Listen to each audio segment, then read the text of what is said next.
Oh, no worry. Okay, so without any further ado, a very, very warm welcome to everybody who's joining us today. I'm Ruth Taylor. I'm the nutritionist with Boots Online Doctor, also a registered nurse and health and wellness coach. And we're here today to talk all about this whole story of weight on and weight off and why this is such an important topic to get our heads thinking about. Just to let you know, the webinars are here for you 100% on your weight loss journeys. We're very keen to welcome you along each week to really support you through your weight loss journeys so you can bring any questions that you have along the way, and hopefully we will do our best to answer them. We also share resources with you during the webinar, so if there's anything that we talk about, we will generally share a link to really help you. Those are downloadable then for you to use at home. For anything that you ask that fits well and truly outside of what we can safely answer in a webinar, we will redirect you to the most appropriate protocol or the place to get that support and answer from. So please do ask, and if we can't, for safety reasons, answer in a webinar, we will redirect you. We very much ask you to bring questions to these webinars, and if possible, we would love for you to put those straight into the Q&A box. They're much easier for Sanam and myself to find, and it really helps that whole flow when we get to those questions. We know some people will pop them into the chat box. That's absolutely fine. We will do our best to find them. We just don't guarantee quite so easily that we will be able to find them. We're joined today by Raman, who is here helping us and sharing any resources with you. And also, she will share a little bit of information on how you can anonymize yourself if you prefer to, in terms of being a participant on today's webinar. So, Sanam, do you want to just tell us a little bit about yourself and we will get started? Yeah, so I'm Sanam. I'm one of the senior independent prescribers here at Boots Online Doctors. I'm also one of the weight loss leads, and I've been doing this here for around about, I think, 4-ish years now. So really excited to be doing this webinar today. Brilliant. Thanks so much, Sanam.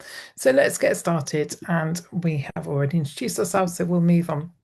So we are going to start by sharing one of our polls. We'd love to hear from you, whether you have been in the situation of losing weight and regaining it, and really just starting a little bit of reflection about that. So, Raman, shall I share the poll? Would that be easier for everyone? Do you also say hello? Thanks. Thanks, Raman. Do say hello in the chat box. We love to hear from you and we love to hear what's going on for you. So please do say hi. Let us know where you are and how life has been with you over the last couple of weeks. So let's have a look. Oh, this is the end of the back. This is the final poll. Can I just close this now and start with the start poll if possible? I'm going to start. Gosh, we are having one of those days today, aren't we? Yeah. In all fairness, my whole working day has been like this today. I'm sure we all have them. So let's get started. So we really just want to hear from you. There's no criticism, there's no awareness from us as to who's answering these questions or letting us know what's going on for them. It really is for your awareness and for our awareness so that we have a sense of perspective as to where you are on your weight loss journeys, what's going on for you, whether you've lost weight in the past, regained it, whether that's relevant for you, whether this is something that's not relevant to you. I can see from those of you that have answered 100% so far of the people who have answered have lost weight and then regained it. So it's very relevant for everyone so far to be talking about this today. It's really helpful for us to know that we know that this is a common story and we really are here because we want this to not be your future story. And it just helps us to understand what's going on for you, what your story is. I can see also that quite a few are feeling motivated to take action, so that's great. Some of you are struggling to stay consistent. It's very normal. I'm going to leave the poll up and let's talk about this whole story then. So, for those of you who've answered yes to that question, I'd really like you to think about how that whole weight loss, weight regain felt to you. Some of you may feel really frustrated. Some of you are probably going to be feeling like you've tried everything and you don't really know what to do next to lose weight. And for some, this might feel quite emotional. So we really know that the whole subject of weight loss, losing weight, keeping the weight off can be quite triggering, quite emotional for some people. And we know for many people, this cycle can be incredibly frustrating. It can be really disheartening. It can feel that all the effort that we've made has been undone because when things go going well, we all know it can feel absolutely amazing, can't it? You can feel really upbeat, very motivated, very in control, very like you are on track, you know what you're doing, you know where you are, and you feel great. I really recognize that in myself as well until something happens, something shifts. Maybe the structure stops, maybe Easter happens. We've just had Easter weekend, lots of chocolate in my house, I have to say, colossal amounts, not for me, but for other people who live with me. It's quite scary. Old habits creep back in and weight returns. So let's gently think about this. What are those triggering moments for you? Is it just having that food around? Is it having the wrong food around in the wrong environment that you're feeling really stressed or feeling something's triggering you to feel like actually there's a comfort in eating those wrong foods? Is it that you just really are struggling or eating all the right foods, you've hit a plateau and nothing's working? This isn't about judging yourself, but it's about understanding your own personal journey. Very welcome to share those, very welcome to think about those and not share. There is no pressure from us. But actually, the most important thing is that we all get a little bit of self awareness here because our journeys are all about us. We're not in competition with one another. There is no right or wrong way that works for everyone. There are, we are all have our own stories, we all have our own journeys, I think. And I guess the important thing is you're probably not doing anything that wrong. You're maybe just not following an approach that actually really works for you or one that isn't built to last.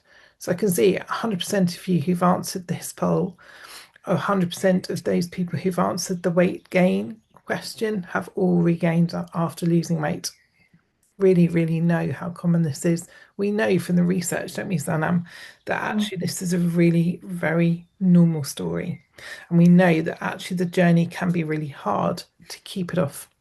So a lot of you are feeling motivated, really pleased to hear that, and ready to take action.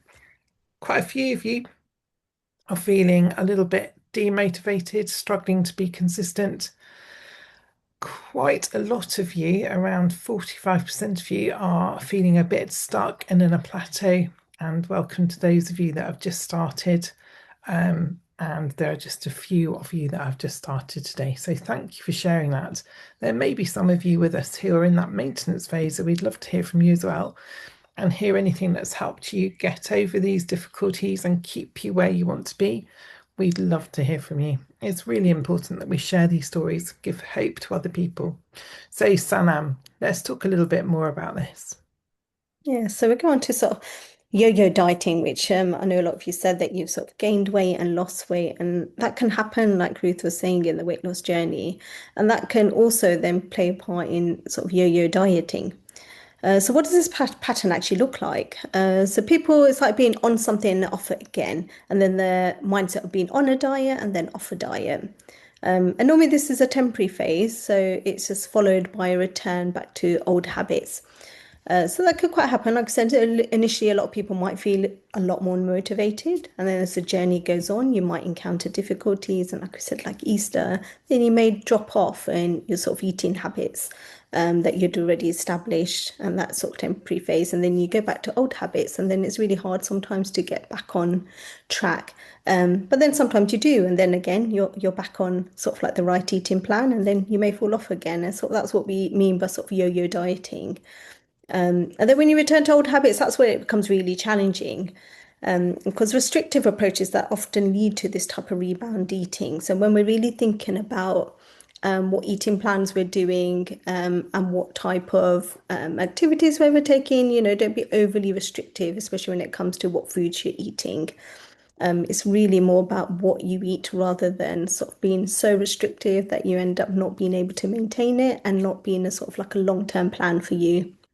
So before we look at the science of it, we sort of want you to know that it's not about blame and it really isn't about failure. I mean, like 100% of you answered that, you've sort of gone up and down in your weight. So we know this is a common across everybody. So I don't know anybody who's not sort of gone up and down when it comes to weight and what they're eating and their diet plans.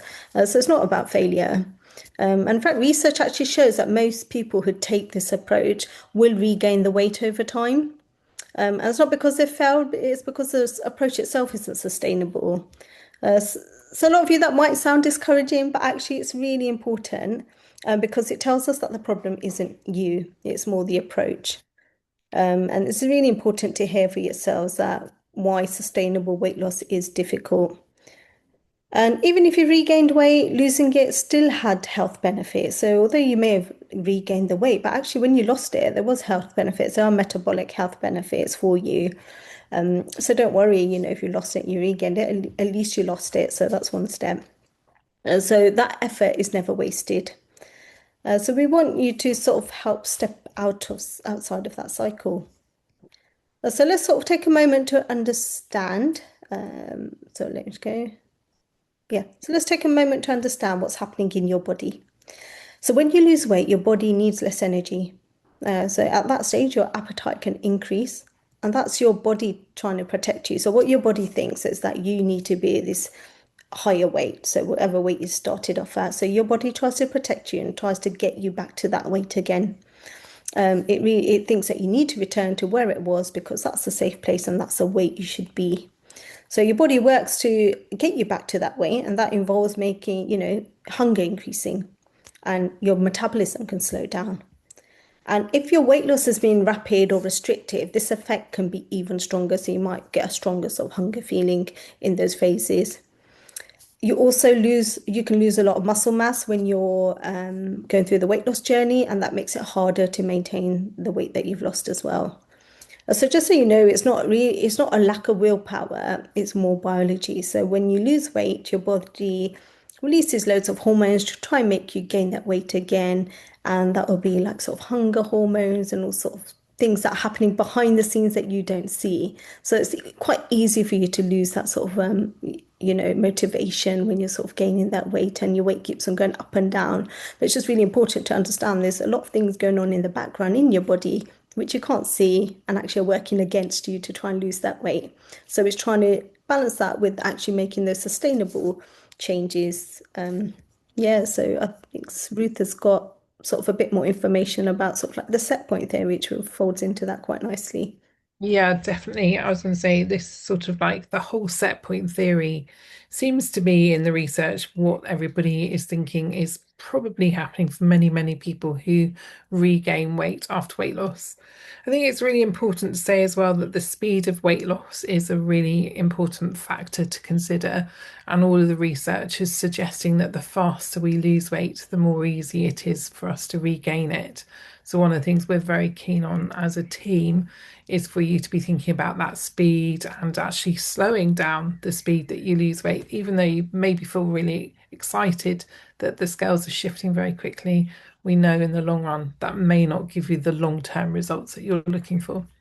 So let's have a look at this set point theory. So what it suggests is that your body has this tendency to hold on to a certain weight. So when we are an adult, we might have a set point. We may be maybe 10 stone, and then over time, for whatever reason, maybe we learn to eat the wrong foods, or we have a lot of stress, or as somebody was saying in the chat box, that when they're stressed, they eat sugar and they drink wine and they put on weight. It can be really hard times, can't it? So it can be that our set point will increase. So then our body expects our sort of whole physiology is geared up to maintaining that weight, basically. So say you went from a standard 10 stone where you're in a really healthy body, you're feeling good, you have lots of energy, and then your weight crept up and you're a 12 stone, your body would recalibrate to a new set point of 12 stone. So that's what it believes you should be. It could be more, it could be whatever is relevant to you. So when you lose weight, your body will then take time to adjust. And this is when we can find that plateaus happen. So I can hear there's a few people there's quite a few of you who have answered that poll earlier, were in that plateau phase. And this is one of the reasons we have plateaus. And we have to reframe that whole plateau thinking in our heads. This isn't about failure. This is about recalibration. Your body is recalibrating. So it is relearning that your body can be at a new set point. But it can also be quite sort of an emotional tussle. It can feel very demotivating. It can be quite stressful. It can make us feel like we're not achieving. And because we're humans, one of the things we will often do when we're in that situation is we will lean into those fixes that give us a little bit of a lift. And for many, many people in our society and in the UK and abroad as well, those fixes come from food. We have got a whole load of manufactured foods now that give us a sort of dopamine boost and give us a lift in our mood, make us feel a little bit better when we're feeling that sense of demotivation. And this is where that cycle starts happening. And in that plateau phase, this is when people can feel as if they're stuck or they can feel like giving up. But actually, this in the background is where progress is actually happening. You're recalibrating, you're resetting your new set point. Your body is learning, your physiology is learning that you are healthy and safe at that new weight. It's almost a primitive factor. It's sort of like about maintaining safety. So we have to work with what's going on in terms of our physiology. We can't change this. We haven't found any mechanism yet that is going to override this. So we have to understand it and we have to work with it. We almost have to reframe it as a very positive thing, because then if we start feeling like, that's great, I'm maintaining my weight, that's positive, it's not quite where I want to be, but actually I'm doing okay, I've lost half a stone. I'm going to have a little bit of a recalibration and then I'm going to start again. And then your body will kick back off and you'll start losing weight again. It all just happens quite naturally as long as we're following a sort of pattern that is going to support that. It feels quite complicated, but it really isn't. So I think it's really important. How do we stop this from happening? How do we stop this pattern? One of the key things that we know will really help is that consistency, but actually, more importantly, it's about shifting away from the I'm on a diet mindset to I'm no longer on a diet mindset. And we know that many people have followed years and years potentially of losing weight, regaining weight, almost being in that very restrictive diet mindset where nothing they, they're eating, we're all eating the foods that we know are healthy, but we're avoiding all the foods that we perhaps enjoy as a treat. And when we come out of that diet mindset, what we know is that we will reach for those treat foods and perhaps almost over enjoy them. So we want to step away from that as much as we can. One of the things that can help us doing that or to do that a little bit better is to start thinking about healthy eating as a lifestyle approach, about nurturing your health as well as your weight. And also the key thing, and we're going to talk a little bit more about this, is remembering why you're doing this, remembering why this is so important to you, what your deep-seated emotional reason is for wanting to be on this journey of health, of discovery, and of resetting your weight. Also, on focusing that steady, sustainable progress. So that could be that you lose weight, you plateau. It's very normal. We expect it. We know that that is an expected normal process. And that at some point again, you will start losing weight. From a nutrition perspective, all of the research shows that we need to be eating long term in a way that sustains our health. And those key processes are following something like a lower glycemic, a lower carbohydrate, not no carbohydrate sort of approach. So, Raman, if you could share our core meal eating plan, a core meal eating plan that goes along with those people who are taking weight loss medications and also the low carbohydrate eating plan, that would be great. If you're somebody who's got a lot of inflammation going on, then the Mediterranean style of eating can be really helpful. So our core meal eating plan has been created for our patients very much as an bridge between that low glycemic approach to eating combined with bringing in those healthy anti-inflammatory fats. So I hope that makes sense. That style of eating can help you feel fuller, can keep you feeling more in control.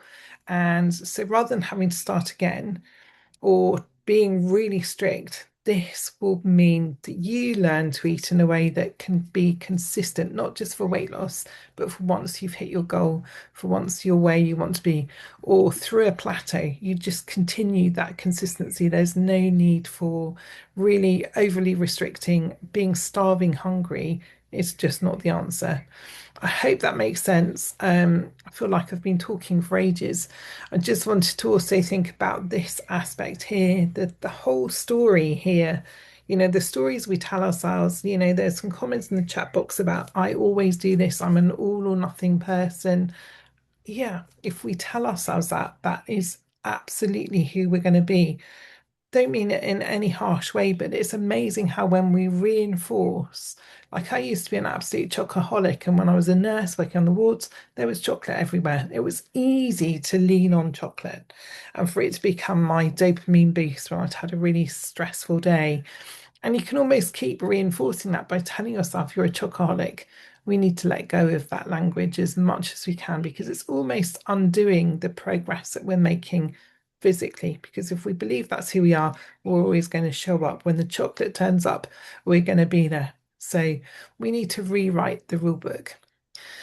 So that relationship with food is really important. Things like mindful eating can be really helpful, thinking about where the pleasure comes from. There's some really interesting research that actually the first bite of any food is where that main pleasure comes from, that delicious chocolate brownie or that delicious pudding is really, that first bite is really the main pleasure. So do we need to eat the whole of that treat food? What is your relationship with food? If you're somebody who has learned to restrict, food takes on a whole new power. It becomes so much more tempting. It can lead to cycles of overeating. And this isn't about lack of control, but more about how our bodies and our brains respond to restriction. So instead of focusing on those restrictive cycles, really start thinking about the mindful eating approach, portion awareness. We talked about this a little bit last week, and we talk about foods and how to eat in our How to Eat webinars and What to Eat webinars. So do please watch re-recordings of those or come along to the next run of those. But it's also about building those habits. And we have a whole, because habits are so important, we have a whole webinar dedicated to building those habits. So, Sanam, I'm going to hand back over to you.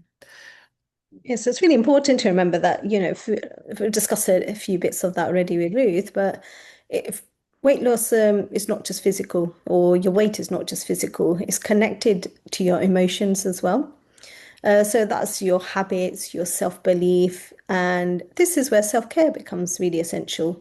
So just be kind to yourself, and for a lot of people that might feel quite unfamiliar, especially if you're quite used to focusing on everyone else first. But it really does matter. So it's not about judging yourself, it's recognizing the progress that you've made, even though it feels small. So, even small progress is better than no progress. So don't worry if you're just making small steps, they're building up to the bigger picture. So it really, don't be down on yourself if you are. And, emotions can play a part in that as well when you're sort of judging yourself. And you've got to remember the journey is not about perfection. I'll be very surprised if anybody has had a perfect journey. It's just really more about consistency. So just having those consistent changes and those consistent changes in mindset and diet, sort of food and what you eat, sort of activity levels. And it's just the small actions that matter. So whether that's 5 or 10 minutes a day, and whether that's 5 or 10 minutes doing something that supports your well-being, that's all quite important to help regulate sort of those emotions and having that time to yourself. Because it can be a challenging journey. So it is challenging, having to implement all these new lifestyle changes. And having those small steps can feel like you're not making progress, but it's just making sure that you do make those small steps. Don't jump for big ones if it's not, doable for you. And just celebrate those wins that you've had with your consistency and those small steps. So, there's lots of things you could do to sort of take a bit of time out to support your well-being, whether that's 5 or 10 minutes a day. That will help sort of boost that sort of happiness that you might get. And I think Ruth's now going to go on to talk about nourishment. Yeah, so we've sort of picked up a little bit already about nourishment. So I think this is really one of the most important things that we can all be thinking about. And this is where the shift really can happen, where we move away from that whole restriction to thinking about nourishment. Obviously, this is something that's really, I'm really passionate about. I think we have learnt, unfortunately, to sort of rely on foods that really aren't going to be feeding us and nourishing us in a way that's sustainable. I can see some great comments in the chat box that we'll pick up in a minute. So, but I really think for everyone who's on this journey, it's about thinking about your relationship with food, learning to love the foods that will love you in the long run and love you back. So, really challenging your taste buds if they struggle with certain foods that are going to be potentially foods that would be great to have for now and for the future, to really let go of restriction, whatever that means to you. And obviously, we're all in different phases of our journeys in life, but it maybe is about thinking back at that, really thinking about what your real appetite is, whether you're feeding your emotions or whether you're feeding your physical hunger. And if you're physically hungry, what is it that you're eating or that you're not eating that is perhaps making a difference to cravings or hunger?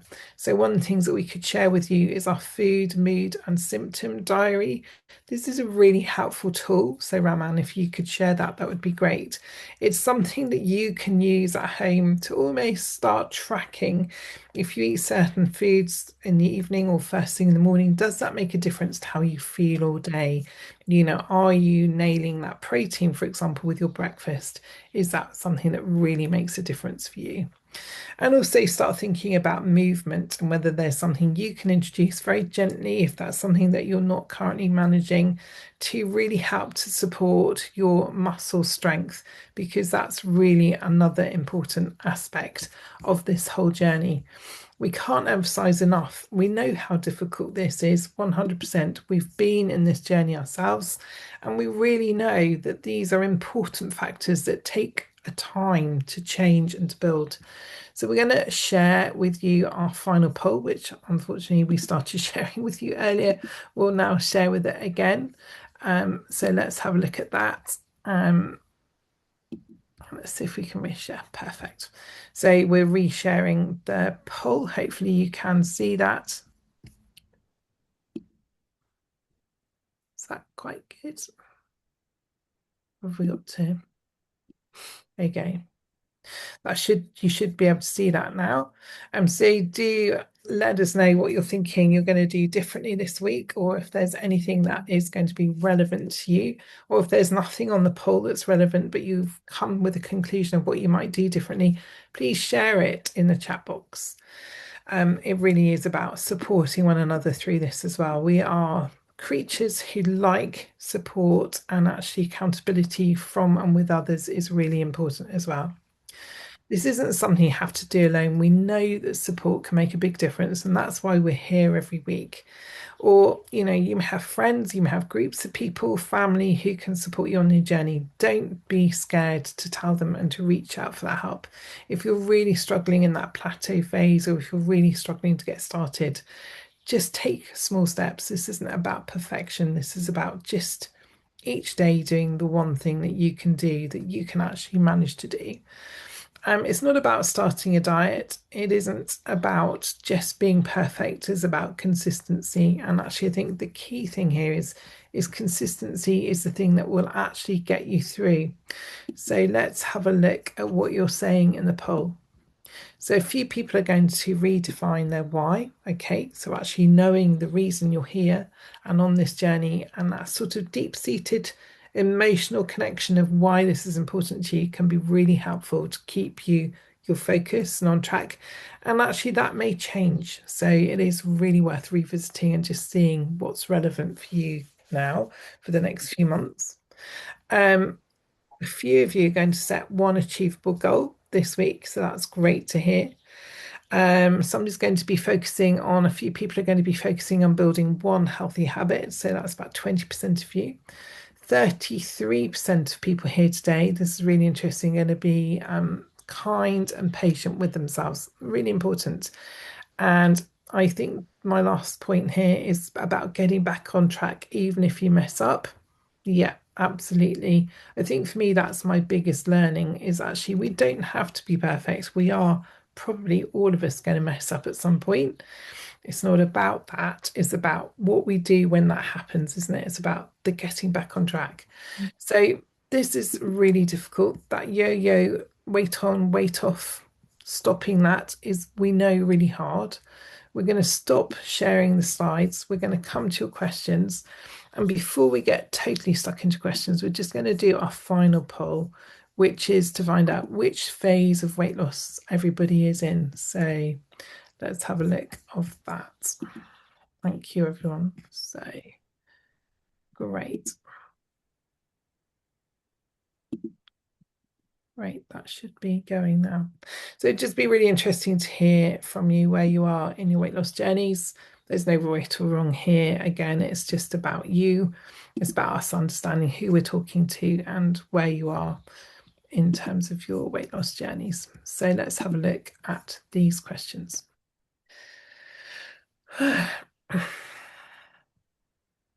Oh, okay. Somebody is saying they've been experimenting with the cheap Easter veg and discovered parsnips, fritters, grated parsnip, 2 eggs, and some self-raising flour.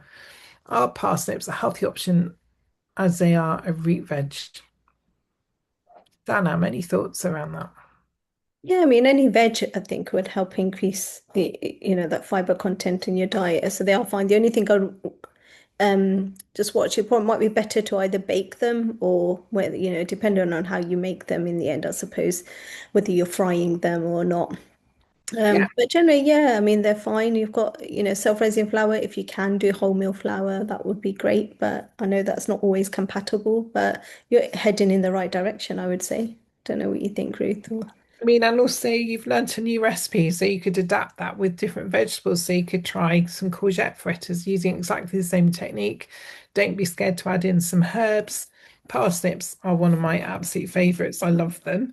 So I'd definitely be up for that. But you could mix up the veg. They're one of the sort of more dense root vegetables, so they've got a little bit more of the carbohydrate in. They're compared to a bar of chocolate, they're going to be fantastic. So it depends what else you're eating with them. Don't forget you want to nail that protein as well with every meal. So if you were just eating those without the protein, you probably would find that they will give you a little bit of a lift, but might not hold your energy incredibly long. So then combining that with some protein, you've got the eggs there. So that's a really great start. If you're making those without the eggs, it would be more of a problem. Yeah, brilliant. Do share your recipe inspirations. We love it. Somebody is saying that they've yo-yo dieted all their lives and probably lost my entire body weight through adulthood and still overweight. About to start Manjaro, and I'm aware the evidence shows weight gain is the same problem after this as with all other diets I've been on. Exactly, it is the same problem.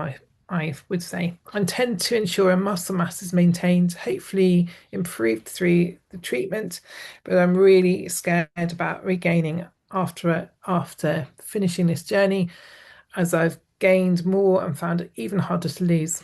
So it feels like your last chance. That feels so honest and so desperate. I'm really sorry you're feeling like that. But also, thank you so much for sharing, because you are not 100% alone. And I think it does feel like it becomes harder. And one of the reasons it does become, in fact, harder to lose weight is because of that whole muscle mass story. And actually, if you regain weight quickly, one of the things that we know happens is that you will put on fat, you won't regain muscle. So if you've lost fat and muscle in that weight loss process, and then you've regained weight quickly, you will gain fat, you won't be regaining muscle. When that happens, your weight is back up to a higher level, your basal metabolic rate is lower. So actually you have less calories available to burn to maintain that weight, which is really tricky, and why it becomes or feels like such a bigger struggle to maintain that weight loss.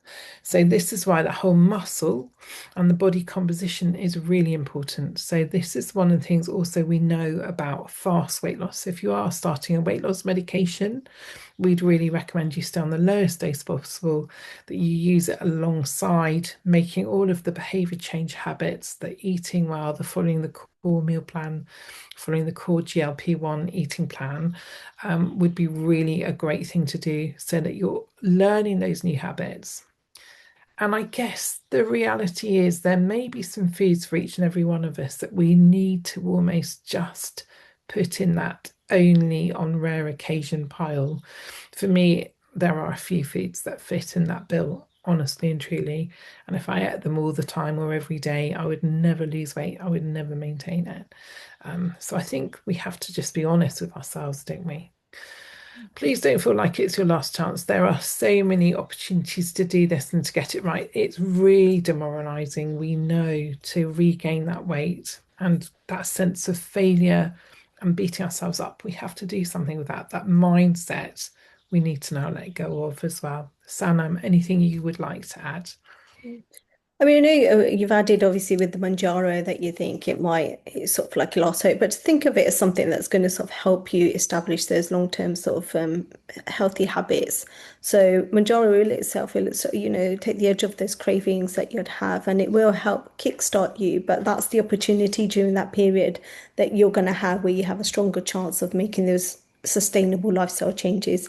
So, don't rush to lose it and don't worry if you're, on medication for a little bit longer than maybe some of your friends. It's just about that sustainable, slow, steady progress. And that, if you did then end up coming off, say the injection Manjaro, your chances of success and sort of maintaining that weight loss is going to be greater. So just think of it as an opportunity, actually, that I've got a really big opportunity now to really make those lifestyle changes that I've always wanted to and I've found difficult. Now you've got Manjaro to maybe help you, but actually, even, when you do come off it, if you do come off it, whatever you choose, you've now got those sort of lifestyle changes that you've made already, and that will make it bigger chances of success for yourself to maintaining that weight loss as well. So, don't be discouraged about what you may hear from other people or your friends. It's really about what you choose to do within that period and the journey that you're going to take, and just those small steps. So don't overwhelm yourself.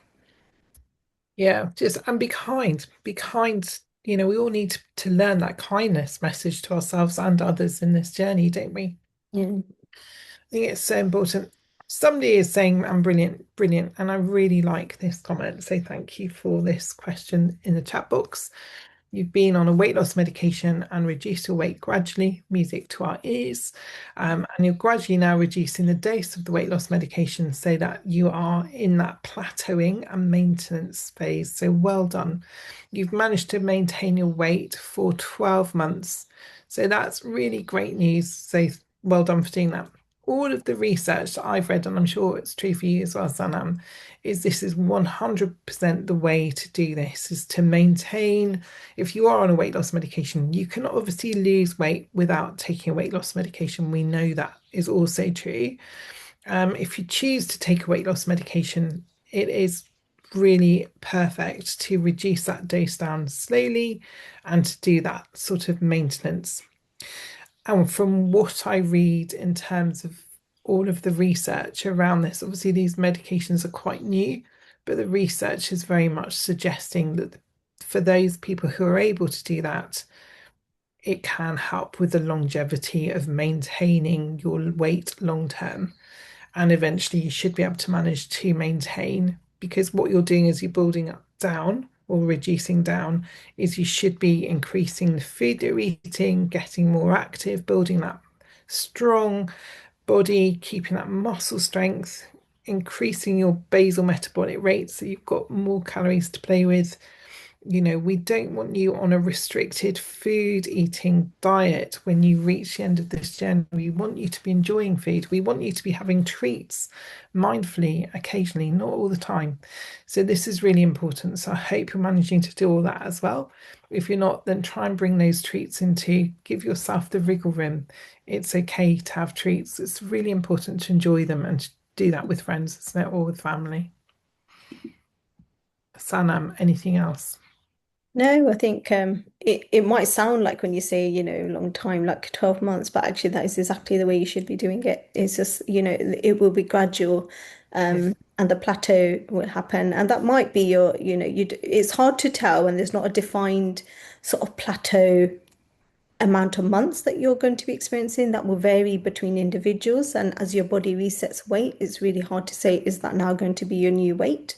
That can change again over time. Some people plateau longer than others. And there's no way to sort of predict that. You just sort of have to see on how your body normally, what sort of pattern your body normally follows, really. So, yeah. I think we've Yeah. got another one which follows on from there as well. How many plateaus can you expect? Again, there's no defined sort of amount of plateaus. It really does vary with different people. And it would just be if there is a plateau, just the main thing is don't let that demotivate you to think it's longer than others. People's plateaus vary. So it's really, yeah, it's hard to tell how long you're going to plateau for. Okay, so right, let's have a look at the other questions. Thank you. I saw there was a comment in the chat box from somebody who was no longer able to take weight loss medication, and these webinars are designed for all of our patients, for anyone who is on a weight loss medication, or for those of you who aren't. So you are very welcome here, whatever your situation. We know that people will come on and come off weight loss medications. We know some people will choose not to go on them. You can create your own, boost your own GLP-1 by how you choose to eat as well. So I think this is really important. So eating those protein-rich foods, making sure you're getting adequate protein can really help boost your GLP-1. We recommend a minimum of 1 gram per kilogram of your current body weight of protein. And that is over a day, and you want to be breaking that down into days 2 or 3 meals. We really also recommend that you fill your plate with those colourful vegetables. So that is really bringing in the fibre, and that can really help with satiety as well, and just making you feel like you are in control of your appetite. Other things that can help is a little bit of those healthy fats as well. So just learn to eat those foods, that core meal plan. It's there 100% as a sort of almost like a very simple process to follow. I think the other things that we all need to also think about is very much that how often we eat. I think we have a society where we are being encouraged to be thinking about eating a lot of the time. And a lot of the health gurus in our world are also recommending eating, snacking. I think the research I'm coming across all the time is suggesting actually how often we eat is as important as what we eat. So we need to snack less, really and truly, unless we have a medical reason for needing that food to maintain some health requirement. So I think for most of us, 2 meals, 3 meals, maximum of one snack with around that is all we need, really and truly. And it's really important to get our heads around that, isn't it, Sanam? Mm. I think it's so easy to be caught up in this snacking nation.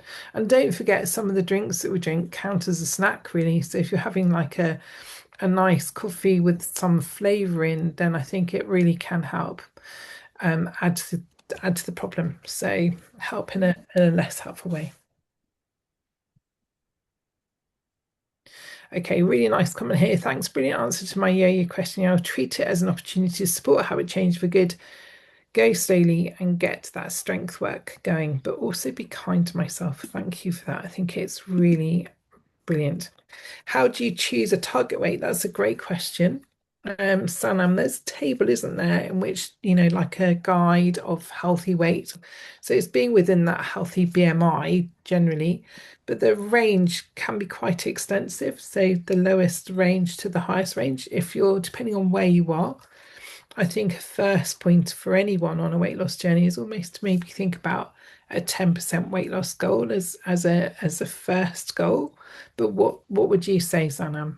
Yeah, I think it also depends on what you start off and what your body weight is. Because remember, any that you lose will have a metabolic, health benefit anyway. So that will overall help you with your general health, whether it's your heart, your kidneys, or whatever. So goal weights are quite quite individual, so it really does depend. But like Ruth said, there is a healthy weight category that your BMI should be at, which is an ideal sort of category of weight. But if you are on a larger weight already, that might be more difficult or more longer to achieve. So what you want to do is just aim to, like I said, do those small goals and then work from there. So do like a 10% goal, and it doesn't have to be in, like, like we said, in the next 2 or 3 months. That could be over time, and it will be a gradual process, which is more sustainable. But the goal weight will be individualized, really, but aim to get into the healthy weight category, which is our ultimate, I suppose, ultimate goal to be a nice healthy weight. But the closer you get to that, the better it is. So if you don't want to work towards it, again, your body fat percentage and your central adiposity, the sort of stomach weight that you have, when you notice that going down, that's of benefit as well. So, although you might not reach a BMI, but if you're building more muscle and that sort of stomach adiposity there is going down, that's really good. And that's really good health benefit there as well. Yeah, very much so. I can see people are asking how long it takes to recalibrate and re to achieve that sort of get through that plateau to be at their new set point. Unfortunately, there is no research that I've come across that actually has a definitive figure, and that's probably because it's different for everyone, unfortunately. So, and I don't think anyone is going to pay anyone to do that research because all research has to be funded. Can't imagine anyone funding that piece of research, which would be amazing, wouldn't it, if we could get someone to do that. So I think it's about you, and we're all on individual journeys, and each and everybody's bodies respond differently. I think it's about maintaining that focus and the mindset, and also that sort of like 80% rule of getting it right 80% of the time. And just that being the way, the sort of almost like the prescription for a healthy life rather than doing this just for weight loss. What would you say, Sana? Yeah, I think that's, really important aspect, because ultimately you want to lose weight to become healthier. So that's the end goal, is to become healthier. And as you are losing weight, and we've mentioned previously in the webinar, that's a benefit to your health anyway. So just working towards that and just taking the small steps. Yeah. Somebody's asking about realistic set points and recalibration of those. Again, it's very individual, it just follows on nicely here. I would say some of the research I've read is actually can be really helpful to lose weight, plateau, have that plateau phase, then have another sort of phase of weight loss, and then had another plateau phase, and that can bring your set point down. And that seems to me to be really a good approach, and not when you're in that plateau phase, not going off the rails, not changing everything, not being back off a diet, not being in that on or off mindset. Actually, just for all of us to be changing the mindset for this is the blueprint for a healthy life. And hopefully then you can get through those pounds and stones to get you down to where you want to get to in the long run. Would you agree with that, Sanam? Yeah, so you're going to get to the plateaus, and that is going to be the periods where most people tend to drop off and think, well, actually, I'm not making progress. But actually, even to get to that plateau, is progress made. And what we're not, obviously emphasizing is just, being a diet. So this is a change for life. So whatever you're eating, we want you to make that change. That's going to be a sustainable, long-term plan. So whether your weight plateaus for 12 months, 6 months, or whatever, you still want to continue with that eating plan, because that's actually better for your health in itself. And then gradually you'll probably end up sort of dipping into that plateau and going into your new phase of weight loss, having another plateau. So Yeah. Definitely. Somebody's asking about a better eating pattern in menopause. Again, following that core meal plan can be really helpful in menopause. It's all about maintaining or gaining insulin sensitivity. One of the things that will happen during menopause is we will have more problems with insulin sensitivity. So we have a whole webinar that we're going to be running in the next few weeks. I would say it's coming up in the next month to 6 weeks, all about menopause and weight loss, specifically for people who are in that phase of life. So do tune into that. We do have a replay on that. If you would like the link, do let us know. So Somebody's asking about a new medication that's available called Neverlat, Sanam, and wanting to know if there's any comparisons between how effective it is for weight loss. Is that something we prefer people to write in and answer about, or is there something you can talk about here? There is one you can never last. So that was similar to what we had as Saxenda before, which was probably one of the more initial GLP ones that came out. So that's normally like a daily one. There's more information with a good comparison table on our website. So compare Neverlat to Wegovian's, Manjaro's. Overall, Neverlat has shown in clinical trials not to be as effective, but some people do find it effective and maybe more effective than some treatments. So it really is an individual approach. But there is a nice little sort of table comparison on our website, which will list sort of side effects and everything for you, so you can sort of compare between like the percentages of weight loss it's expected to give you. Brilliant. And Raman, thank you. You've shared the link for the website, so you should be able to pick up the link from the chat box. Somebody is saying they're focusing on eating more protein in their diet, but I'm finding that when they do this, their carbohydrates increase as well. Limiting obvious carbohydrates like bread, pasta, potatoes. So what am I doing wrong? It would be really helpful to maybe have a little bit more information about the foods that you're choosing to eat that you're using as those protein sources. Because if you're limiting those starchy carbohydrates, I'd just be interested to know what it is that you're increasing your protein with. I think then we can give you some more suggestions. It isn't clear from your question what could be happening here. So I'm thinking maybe if it's lentils or chickpeas, they are quite high in carb as well as protein. So maybe it's more of a vegetarian style of protein. But please do let us know if you're still here and we'll see what we can do to help you. Somebody's saying that the webinar on the 13th isn't available to sign up for. Yes, I noticed that myself this morning and have sent that to the IT team to see if they can help resolve that for us. So hopefully it should be available by the end of today, I would have hoped. I'm just checking through the chat box to see if we've missed anything at all. There's lots of links in here. Thanks, Raman. I can see you've been really busy. Yeah, we do have a whole webinar on managing stress and how to eat with stress and managing stress, because we know for many people that is really a tricky time. Somebody is saying that they have PCOS, so are really struggling with weight management around PCOS. Again, that's all around insulin sensitivity. So the core meal plan could be beneficial for you, and really making sure that you are including enough protein. If you're finding with that 1 gram per kilogram of protein that you haven't got the satiety that you need to not nibble and eat the wrong foods, then my recommendation would take the protein a little bit higher. See where maybe 1.2 grams per kilogram of body weight gets you, and really be scientific around it, really track it for a while and see if that helps.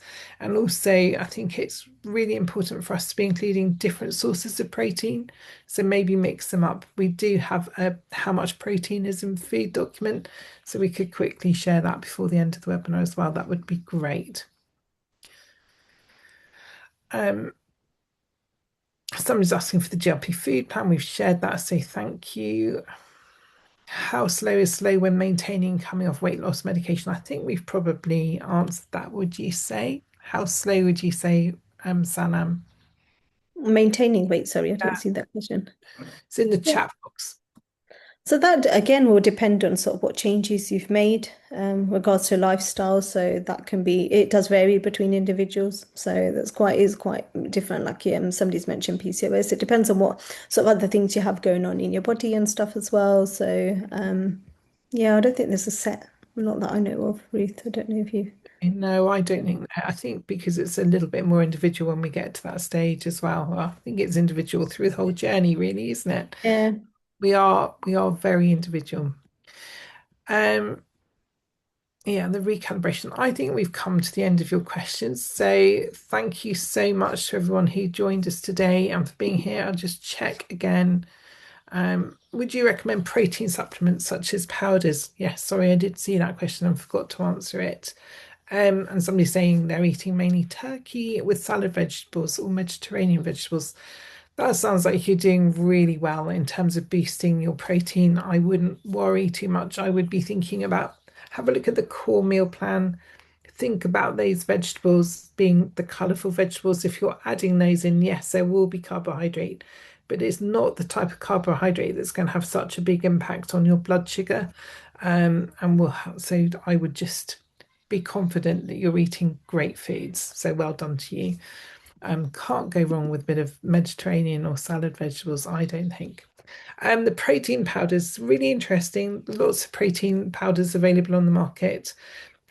We recommend thinking about making sure that they're quite clean, don't have lots of additives or artificial sweeteners in. The research suggests that they can be helpful for satiety for some people, but not as a total meal replacement. I would say as a what would the word be, Sanam, where you're having them as an additional bonus? Yeah, I mean, like this is more like supplements rather than thing. Because remember, when you're eating from just a regular diet and not protein powders, you've got other nutrients that you're going to get from that food as well, and normal protein. So it's quite important to bear in mind. You're probably not going to really, unless they're fortified, you're probably not going to get that from protein powders. Yeah, and I would say also the research is saying because they are man-made, they are less, well, they will have a satiety effect. Combining them with protein-rich food to actually boost the protein content of that meal may be the way to do it, rather than having them on their own. Because I think because they're an ultra-processed food, they're going to be utilized by your body a little bit more quickly than a protein-rich food would be, and that's the difference as well. I hope that helps and makes sense. Great. Thank you so much to Sanam for stepping in at the last minute and helping today. Thanks to Raman for being here, and we will be back on Monday next week at the same time of 1 o'clock. Um, if we are able to share the feedback link, that would be really helpful, Raman, but it may be too late. We do have a feedback link, so if that comes through in the chat box and you have a couple of minutes to answer, we would really love to hear from you. So thank you so much to anyone who is able to share that. No, I don't think we can. Okay, I'm going to call it a day. We'll see you next week, hopefully at 1 o'clock. So have a great week, everyone. Take care. Hi.